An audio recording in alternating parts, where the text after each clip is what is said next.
Storyboards are illustrations that represent the shots that will ultimately make up a movie. They allow you to build the world of your film before you actually build it.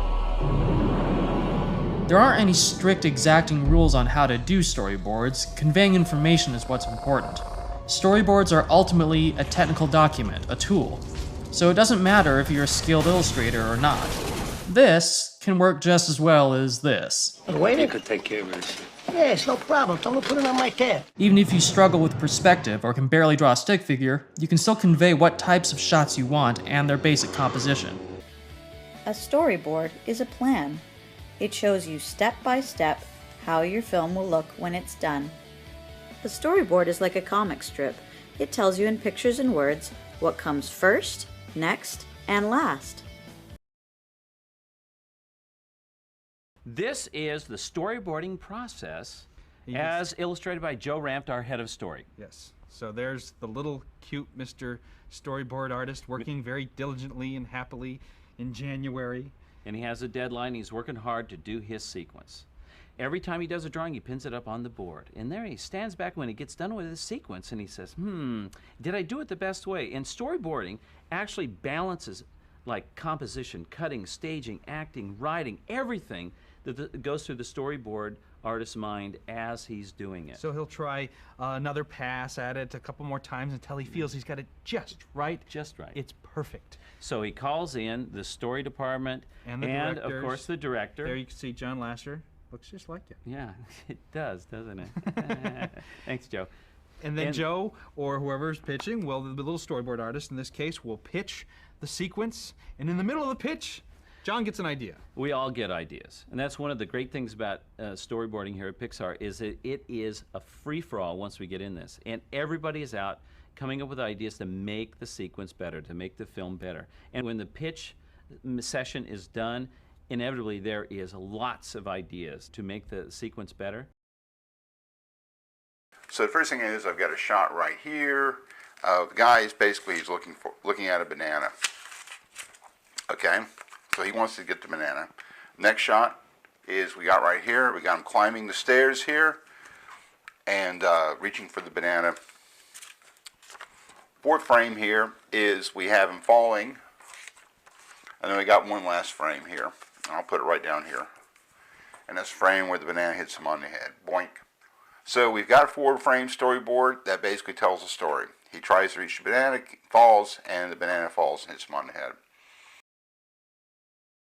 A person drawn really small in the panel is a wide or establishing shot. A big head taking up half the panel is a close-up. What an excellent day for an exorcism. You'd like that?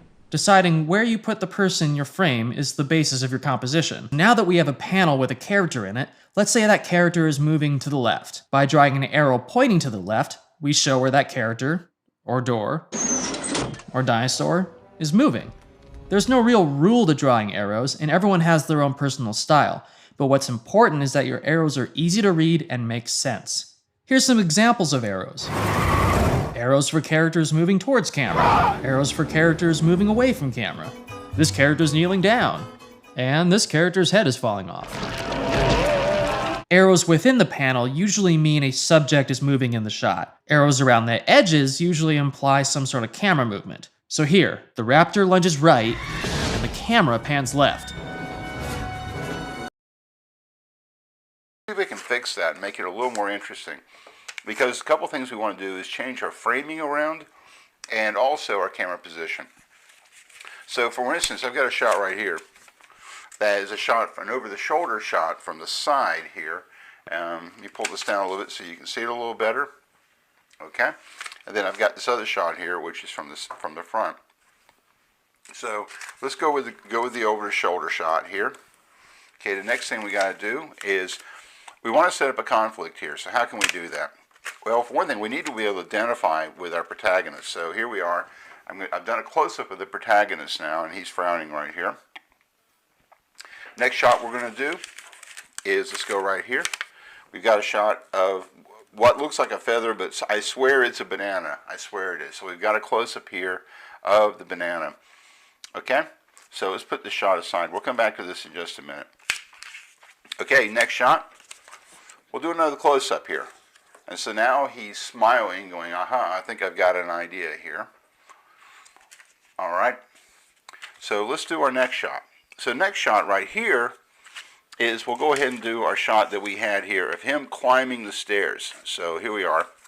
We're using that shot again. Let me pull it in a little bit so you can see it in the frame. Okay, lovely.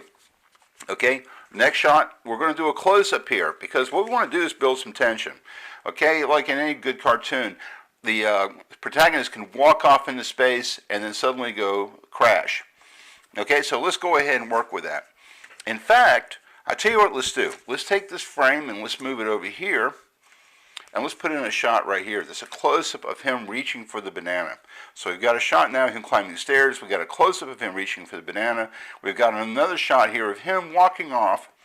And then we've got a shot of him hitting the ground, blam. And then finally, again, I'll just go ahead and lay this on top of here so you can see it. We got our final shot. Okay, so Slim and Francis are hit by the spotlight. They're not too excited. And Slim says, tra-la-la-la-la, spring is in the air and I'm a flower with nothing interesting to say. And then they go, ah, look, a bee. And then Heimlich comes running forward. I am a cute little bumblebee. Here I come. I want to catch up with your flowers. Oh, I got it. What if it's like he just can't catch up? He's like, it's just, he's so heavy, it's just hard for him to like catch up to Slim. Slow down, you. Yeah. Right. So he's like, you flowers, slow down. I'm trying to catch up with you. Oh, yeah, right. That would be great. You flowers are too fast. You're running too fast. Slow down, you guys. That's great. Okay, that'd be good. Tra-la-la-la-la, spring is in the air, and I'm a flower with nothing interesting to say. A bee! I am a cute little bumblebee. Here I come. Slow down, you flowers.